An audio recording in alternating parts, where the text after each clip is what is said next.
কি মনে হচ্ছে প্রিন্সেপ ঘাট না? প্রিন্সেপ ঘাটের সেই এরকম একটা নিদর্শন আছে, কিন্তু এটা প্রিন্সেপ ঘাট নয়, এটা মসজিদ বাড়ি স্ট্রিটে একটা সরস্বতী পুজোর মণ্ডপ।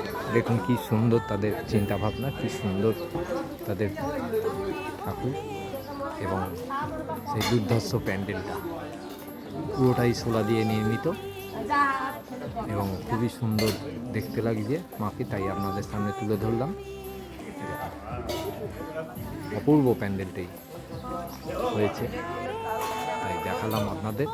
আশা করি আপনাদের ভালো লাগবে। আমি যতগুলো পারবো আজ কভারেজ করব, এটা প্রথম করলাম, আপনাদের সামনে তুলে ধরলাম।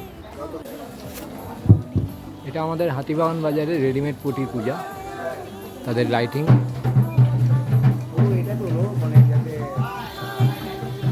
তাদের মণ্ডপ সজ্জাটা আপনাদের দেখাচ্ছি। 75 বছরে পদার্পণ করলো এই পুজোটি। এটা হাতিবাগান বাজার রেডিমেড ব্যবসায়ী সমিতির পুজো। এই তাদের প্রতিমা।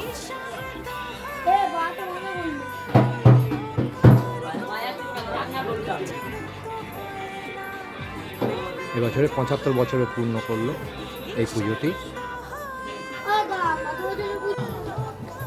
আর এইটি হচ্ছে আমাদের পুজো, যেটা হচ্ছে হাতিবাগান বাজার ইউনিয়নের পুজো। এই যে আমাদের মণ্ডপ সজ্জা এরমভাবে করা হয়েছে, এই যে আমাদের ব্যানার। আমাদের পুজোটি এবছর 74 বছরে পদার্পণ করলো, 74 ইয়ার্স আমাদের এই মণ্ডপ। মেম্বার্সরা বসে আছেন, এই যে আমাদের প্রতিমা। আমাদের প্রতিমা রূপদান করেছেন শ্রীকৃষ্ণ পাল, কুমোরটুলির বিখ্যাত শিল্পী শ্রী শ্রীকৃষ্ণ পাল। এই যে আমাদের মণ্ডপ আপনাদের সামনে তুলে ধরলাম।